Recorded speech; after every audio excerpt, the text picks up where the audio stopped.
Сізде үнемі ақша жетіспеуінің 5 басты себебі. Мен жақсы ақша табамын, бірақ менде үнемі ақша жетіспейді. Таныс жағдай ма? Неліктен осындай жағдайларға тап боламыз? Неліктен келген табысты жеткізе алмай жатамыз? Төменде ақшаның қайда кететінін және бұл мәселені қалай шешуге болатындығын анықтайтын боламыз. Осы жерде айтылған осы қысқа да нұсқа практикалық тапсырмаларды орындасаңыз, қолыңызға түскен қаражатты ақылмен жұмсап, барлығына қалай жеткізу керек екенін үйренесіз. Сізде табыс жақсы болғанмен, бірақ үнемі жетіспей жүруінің 5 басты себебі бар. Біріншісі, сізде ақшалай мақсаттар жоқ. Бұл тақырыпты алғашқы тарауда айтып өткен болатынбыз. Бірақ сіз ол жердегі тапсырмаларды орындамасаңыз, қайта оралып, сол тапсырманың барлығын практика жүзінде қолданыңыз. Өйткені ол тапсырмаларды орындамай, ойлаған дүниелерді жасауыңыз екі талай. Алдыңғы тарауларда айтқанымдай, ақшаны жай жиналып тұрсын деп үнемдеудің еш маңызы жоқ. Сіз бүкіл апта бойы ақша табу үшін жұмыс істейтіндіктен өзіңізді марапаттасаңыз болар еді.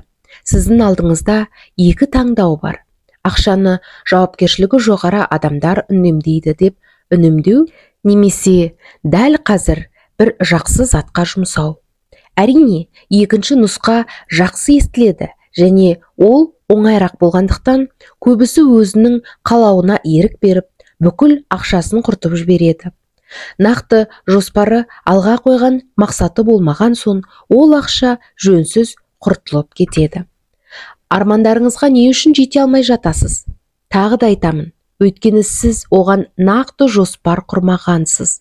Ол жайында ойланбағансыз да. Жоспарланған дүние өздігінен орындалып кетпейді. Сіз оның цифрасын нақты анықтап, жоспар құруыңыз керек. Соған қаражатыңызды жинасаңыз болады. Сондықтан өзіңізге нақты ақшалай мақсат қойыңыз. Сонда ақша жинау сізге қалаулы жұмысқа айналады. Дәл қазір барлық тапқан табысыңыздың керегі жоқ нәрселерге жұмсағаннан гөрі, келесі жазға саяхатқа шығуға немесе армандаған дүниеңізге жұмсау әлде қайда пайдалы. Ақшалай мақсаттарыңыз бен олардың сомасын жазыңыз. Ақшаны жинауды бастаңыз және оны жоғарыда айтып өткенімдей көбірек табыс тауып жинаңыз. Кез келген бір зат сатып алардан бұрын осыны ойлаңыз. Жоғарыда айтылған тапсырмаларды орындаңыз. Орындамасаңыз, қайта оралып орындап шығыңыз. Орындасаңыз, жарайсыз, жалғастыра беріңіз. Сіз қаржыны қадағаламайсыз. Екінші, егер сізде көптеген банктың есеп шоттары болса, онда сізде барлығы қанша ақша барын түсіну қиын болады.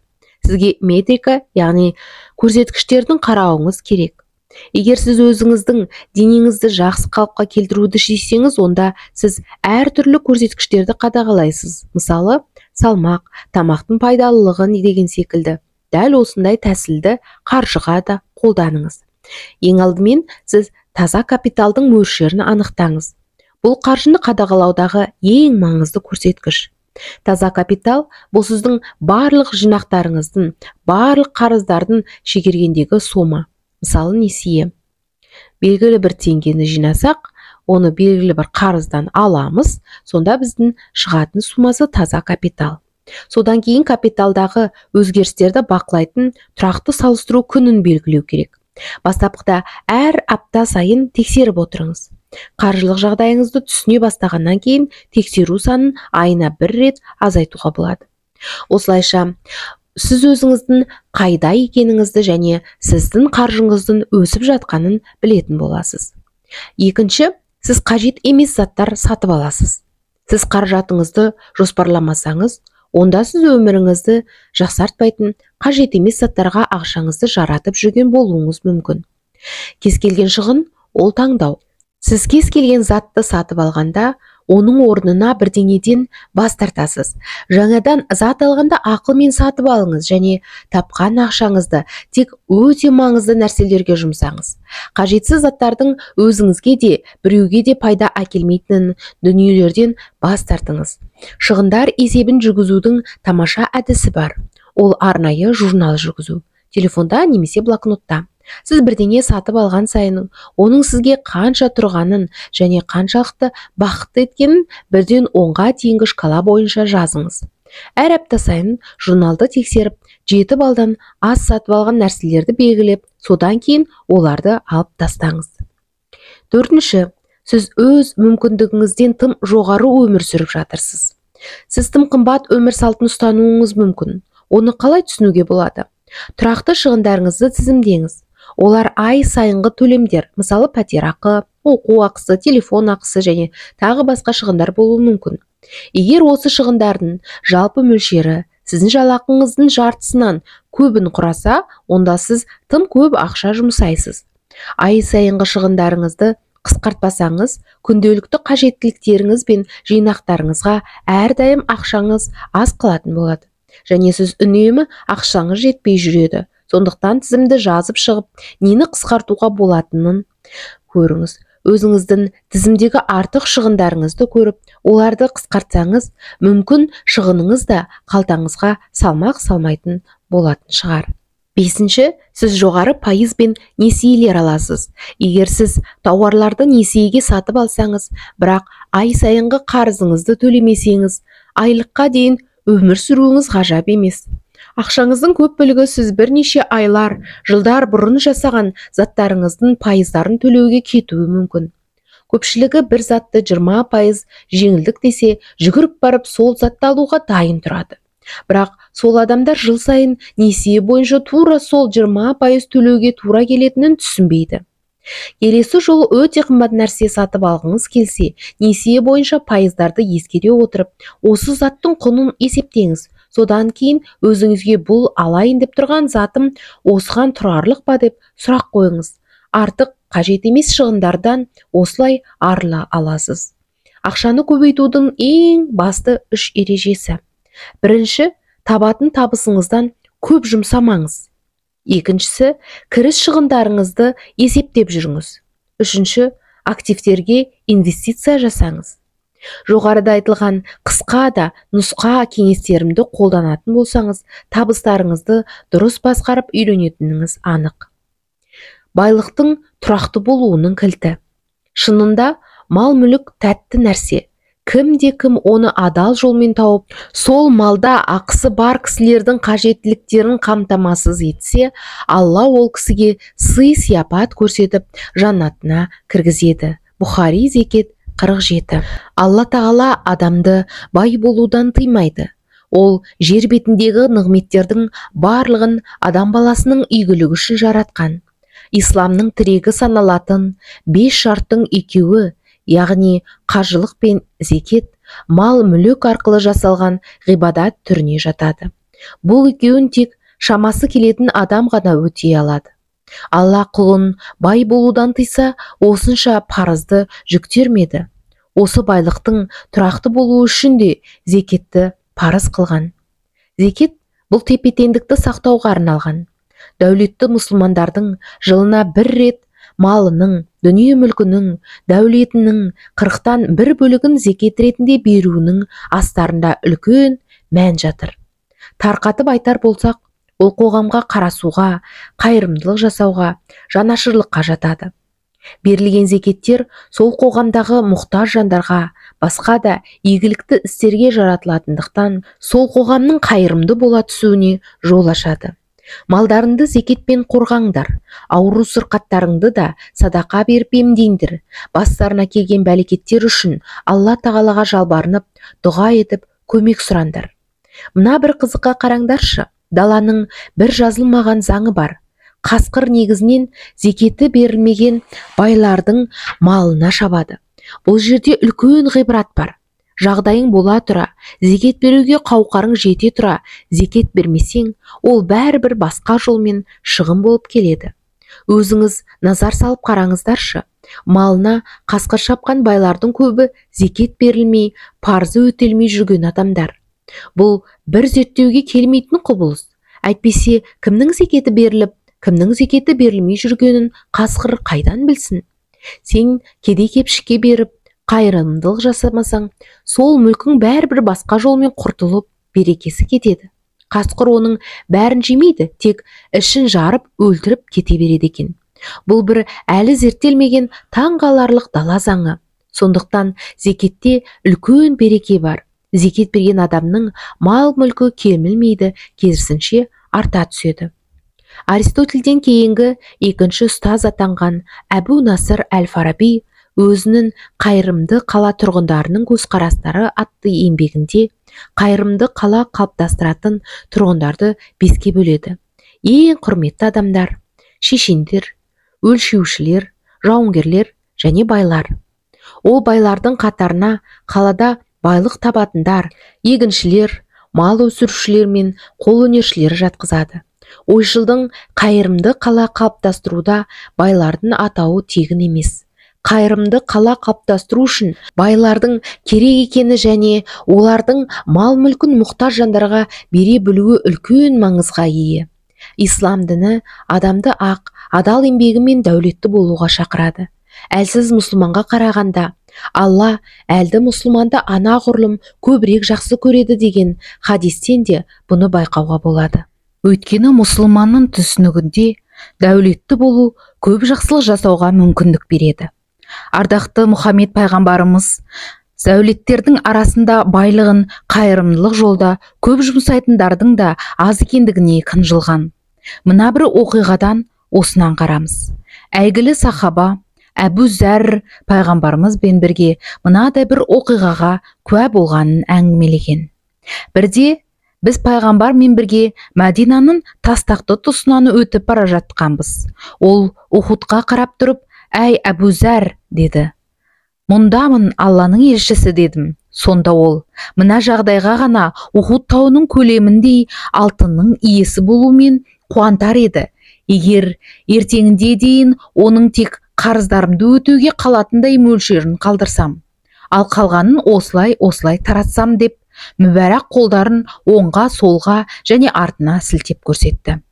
Бірақ жол жүргеннен соң пайғамбар расында ақырет күні байлардың дүниесін осылай таратпағандарынан басқаларының бәрі кедей болып шығады деп тағы да қолдарын оңға, солға және артына сермеп көрсетті де, алайда ондайлар аз болады, деді қамығып.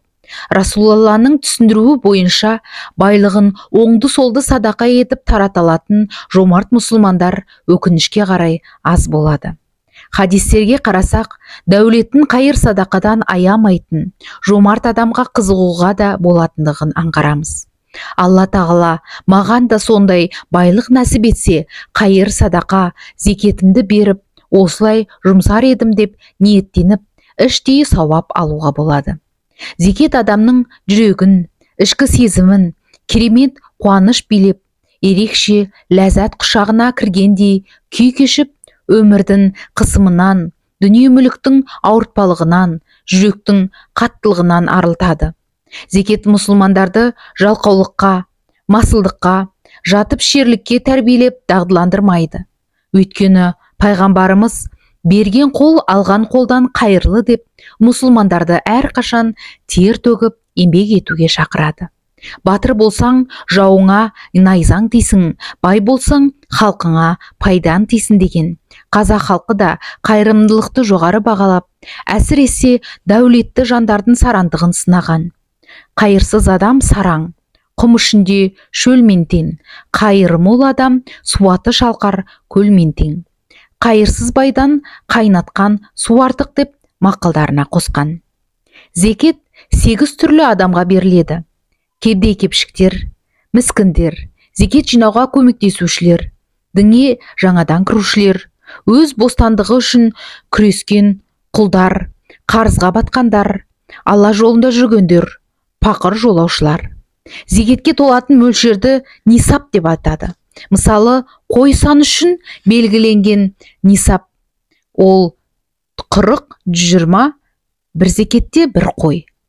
Зекет беру Алла жолына қайыр садақа жұмсау, қоғамдағы мұқтаж жандарға қарасу, адамның шынайы мұсылмандығын, жомарттығын әрі дүниеге тым құмартпағандығын білдіреді. Дүние тіршілігіндегі үлкен сынақтың бірі дүние құмарлық. Зекет дүние мүлікті жүректе емес, қолда ұстауға тәрбиелейді. Бірде Әбу Ханифаны сынамақ ниетпен бір яхуди оған сапардан қайтып келе жатқан керуені қарақшыларға тоналғанын айтады. Енді қайттың дейді. Аз уақыт қана үнсіз отырған Әбу Ханифа Аллаға шүкір деп қана жауап беріпті. Біраздан соң әлгі адам қайта оралады. Бұл жолы сүйінші, керуенің табылды, мал-мүлкің діңі аман екен деп хабарлайды. Әбу Ханифа тағы да аз сәт үнсіз қалады. Содан соң Аллаға шүкір дейді. Әлгі адам таңғалып, неге қайғыда да, қуанышта да бір жауап қайырдың деп сұрайды. Сонда Әбу Ханифа керуеннің жоғалды дегенде ауырып, сыздар екен деп жүрегіме үңілдім. Жүрегімнің дүние шыңына елемей түк болмағандай соғып тұрғанын көріп шүкіршілік айттым. Кейін керуенің табылды дегенде қуанар ма екен деп тағы да жүрегіме үңілдім. Жүрегім түк болмағандай соғып тұрды. Жүрегімнің дүниеге байланбағанын көріп Аллаға шүкір дедім де жауап бердім. Зекет сөзінің мағынасы да тазалау, арту, көбейту дегенді білдіреді. Яғни дүние мүлкіңізді арамдықтан тазартып, байлығыңызды одан ары арттыру үшін жасалады. Адам баласының бойында дүние мүлік, байлыққа деген қомағайлық пен қанағатсыздық және байлығы мен басқаларға тәкаппарлану, паңдану сияқты жаман сипаттар болуы мүмкін. Зекет ғибадаты адамды осы өзімшілдік, сараңдық, дүние құмарлық, тәкаппарлық сияқты жиіркенішті қылықтардан сақтап, кішіпейілділік, жомарттық және кеңпейілдік сияқты жақсы сипаттарға тәрбиелеп баулиды. Дүние мүлік адамның қолында болып, жақсылық жасауға арналған құралға айналғанда ғана береке болып, адамның жүрегі тыныштық табады. Сізді табысқа жеткізетін 7 қағида. Fidelity Investments компаниясының зерттеуі бойынша табысқа жеткен тұлғалардың 80% табысқа өз еңбегімен жеткен. Яғни ешқандай ата-анасынан мұрагерлікке қалдырған мүлкінсіз немесе бір туысқанның қолдауынсыз. Табысқа адам жайдан жай жетпейді. Оларды табысқа жеткізген өздерінің ұстанған қарапайым қағидалары мен қалыптастырған пайдалы әдеттері. Сіздің қағидаларыңызға, әдеттеріңізге қарап, сіздің неліктен бай екеніңізді немесе неліктен кедей екеніңізді білуге болады. Сондықтан өзіңіздің қағидаларыңызды және әдеттеріңізді дұрыстаңыз. Ал біз сізге қабылдауға оңай, әрі қолдану қиындық тудырмайтын, алайда табысқа жетуіңізге зор пайдасын тигізетін 7 қағиданы ұсынамыз. Біріншісі ереже: ерте жатып, ерте тұрыңыз. Көпшілігіміз мән бермейтін осы нәрсенің маңызы өте зор. Ерте тұрған адам сергек болады, қимыл қозғалысы да ширақтанады. Зерттеулер бойынша тағы да энергияның күші жоғары екендігі дәлелденген. Таңертең миыңыз тынығып тұрғанда сәтті идеялар келіп, жұмысыңыз да өнімді болады. Таңертең 6-да тұратын болсаңыз, 10-ға дейін ұйықтайтындардан 4 сағат артық өмір сүресіз. Уақытыңызды тиімді пайдаланасыз. Ерте тұрған еркектің ырысы артық, ерте тұрған әйелдің бірісі артық деген мақал бекер айтылмаған. Өзгелер жұмыстарына енді кірісіп жатқанда сіз бір жұмысыңызды аяқтап қоясыз. Басқалар секілді сізде ұйқысыздық мәселесі болмайды. Ерте тұрсаңыз ерте ұйықтайсыз. Медицинада бұл жайды растайды. Кешкі 10 мен таңғы 6-ның арасында ұйықтасаңыз, ұйқыңыз қанып, сергек жүресіз. Ұйқыңыз да тыныш әрі сапалы болады. Ирак халқында ерте тұрған адамның мақсаты да ерте оянады деген жақсы сөз бар. Мақсатыңызға жету үшін де, күніңізді жоспарлау үшін де ерте тұрудың пайдасы зор. Сол себепті ерте тұруға дағдыланыңыз. Екінші, барлығын түртіп жазып жүріңіз. Алдыңызға үлкен мақсат қойыңыз және соған жетуге уақыт тағайындаңыз. Мақсатыңызды қағазға түсіріп, нақты қашан, қалай жететіндігіңізді жазыңыз. Көрген, білген ақпараттарыңызды қаламмен жазып жүріңіз. Қаламмен жазылған дүние мида жақсы сақталады. Күнделік бастап, күнделікті өзіңізге есеп берсеңіз, мақсатыңызға жетуге қанша қалғанын білесіз. Жазу арқылы ойыңызды тиянақты жеткізуді үйренесіз. Ойыңызда жүрген дүниелерді қағазға жазсаңыз, ненің керек, ненің керек емес екенін анықтап алу да оңай. сөйтіп керек емес дүниелерден санаңызды тазалайсыз. Қазір көп компанияларда жұмыстан шығу болсын, сұрану болсын, тек жазбаша қабылданады. Себебі жазғанда адамның ойы жинақы болады. Дұрыс жаза алу сауаттылығыңыздың белгісі. Сондықтан үнемі қағаз қаламыңыз жаныңызда болсын. Үшінші, дұрыс орта таңдай біліңіз. Адамның өсуіне, дамуына, тұлғалық тұғырының тұрақты болуына ортаның әсері зор. Үнемі алда болуға талпынатын, табысты, сізді жақсы жағыңыздан өзгертетін адамдармен араласыңыз. 3 ақымақпен аралассаңыз, сіз 4-ші боласыз. Ал 4 кәсіпкермен аралассаңыз, сіз 5-шісі боласыз. Осыны естен шығармаңыз. Табысты адамдар тек өзінен позитивті дамуына көмектесетін, шабыт сыйлайтын адамдармен араласуды құп көреді. Әйтпесе артқа тататын, өзіңізге мүмкіндік бермейтін, үнемі өмірге өкпелеп жүретін адамдар өте көп. Олар өздері жетістікке жетпейді. Сіздің де жетістікке жетуіңізге кедергі жасайды. Жетістікке жеткендердің 93% жанындағы сенім артатын жолдастары, қолдаушылары болмағанда мұндай шыңды бағындыра алмайтынын айтқан. Сондықтан сізді қолдайтын, сізге сенетін жандармен айналаңызды толықтырыңыз. 4-ші, кітап оқыңыз. Қолыңыз бос уақытта емес, арнайы уақыт бөліңіз. Кітап оқу қоршаған ортаны, дүниені және өзіңді тануға көмектеседі. Жадыны және ойлауды дамытады. Яғни көп оқыған адамның жады мықты, тез ойлап, тез қорыталады. Кітап оқу талдауға, сараптауға, өзіндік жүйелі пікір қалыптастыруға үйретеді. Сөздік қорды байытады және жалпы сауаттылық деңгейін арттырады. Адам бойында бұғып жататын шығармашылық қабілеттерді дамытады. Бай адамдар білім мен білімнің маңыздылығына сенеді, ал кітап оқу сонымен қатар жүреді. Бай адамдардың 67% теледидарды күніне 1 сағаттан немесе одан аз уақыт көреді. Ал 88% күн сайын кәсіби әдебиеттерді кем дегенде 30-40 минут оқиды. Теледидар көретіндерді кітап оқитындар басқарады деген сөзді естіген боларсыз. Табысты тұлғалар әрдайым жаңа тәжірибе мен жаңа білім іздейді. Ал жаңа білімді кітаптан алатыныңыз анық. Өз салаңызда неғұрлым көп білетін болсаңыз, сіздің бизнесіңізге қызмет ететіндерге немесе сізді жалдайтындар үшін соғұрлым құнды боласыз. Тағы бір қызықты факт. Адам күніне шамамен 1 миллион шешім қабылдайды. Шешімдердің 10% ғана саналы түрде, қалғаны түп санадағы ақпарат негізінде қабылданады екен. Ал түп сананың көлемі шексіз. Түп сана оқыған кітап, көрген кино, естіген ақпарат, алған білімнің жиналған қоры. Сондықтан кітап оқу дұрыс шешім қабылдауымызға да көмектеседі. 5-ші, сұрақтар қойыңыз.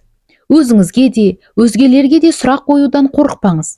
Бұл өмірде жауаптан гөрі сұрақтар көп. Мен кіммін? Мен не істеп жүрмін? Менің мақсатым қандай? Менің бір ай өмірім қалса, дәл қазір айналысып жүрген ісімді жалғастырар ма едім? Осындай сұрақтарды өзіңізге қою арқылы өміріңіздегі біраз мәселенің шешімін тауып, алға қарай жылжи аласыз.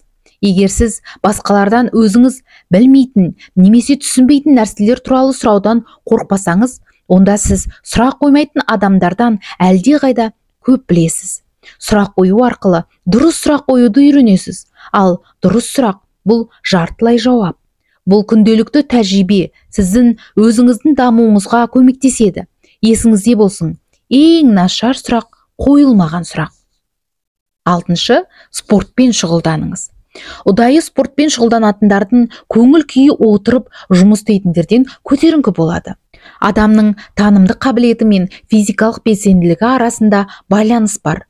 Оқып, үйрену, сауатты өмір салтын сақтайтындарда жақсы дамыған. Спорттың ағзаға әсерінің арқасында адамның менталды денсаулығы да алға ілгерілеуі болады. Спорттық сынаға сілкініс тудыратынына күмән келтірмеу керек. Жоғары спорттық көрсеткіштер өзін-өзі бағалауды сөзсіз жақсартпақ. Спортпен шұғылдану мидағы алмасу процесіне оң ықпал етеді. Соның арқасында мидың жұмыс істеуі ілгерілейді. Спорттық жүктеменің әсері бұлшықеттегі қан алмасу мен жүйке жүйесіндегі зерттеу қызметін жақсартады. Бұлар бұлшықеттің салмағын арттырады. Спортпен үнемі айналысу проблемалардан алшақтатып, күйзелістен құтқарады. Спортпен дұрыс шұғылдану адамның иммунитетін күшейтіп, дерттерге қарсы тұруға көмегін тигізеді. Физикалық жүктемеден соң организмде бақыт гормоны эндорфиндер бөлінеді. Сол себепті жаттығудан соң өзіңізді керемет сезінесіз. Тек спортпен айналысып қана өзіңізді сыртқы келбетіңізге көңіліңіз толатын болады. Және сымбатты мүсін сізге ұзақ жылдар бойы қызмет етеді. Таңғы серуен. Күніне 10.000 қадам жасап, кішігірім дене қыздыру жаттығуларын жасасаңыз да оң әсер берері сөзсіз. 7. Ешқашан берілмеңіз. Қозғалуды жалғастырыңыз. Ешқашан бір орында тұрмаңыз. Қоршаған ортаңызды өзгертіп, дамытыңыз. Кез келген проблема сіздің бұдан да мықты болуыңызға берілген мүмкіндік. Не істейтініңіз маңызды емес. Күн сайын 1% көбірек жасаңыз. Бүгін кешегіден қарағанда 1% алда болыңыз. Ардақты пайғамбарымыз бір күннің екінші күніңе ұқсамасын деген. Яғни мұсылман баласы үнемі талпыныста және әр күні жаңалыққа толы болсын деген сөз. Тек сіздің сабақтарыңыз бен тәртіптілігіңіз маңызды. Кешегіден сәл көп оқып, сәл көбірек жаттығыңыз. Сонда сіз табысқа жылдамдықпен жететін боласыз. Аудио кітапты оқыған Арайлы Далияловна. Кітаптың келесі бөлімдерін тыңдағыңыз келсе, арнама тіркеліп, қоңыраушаны басып, пікір қалдырып кетіңіз.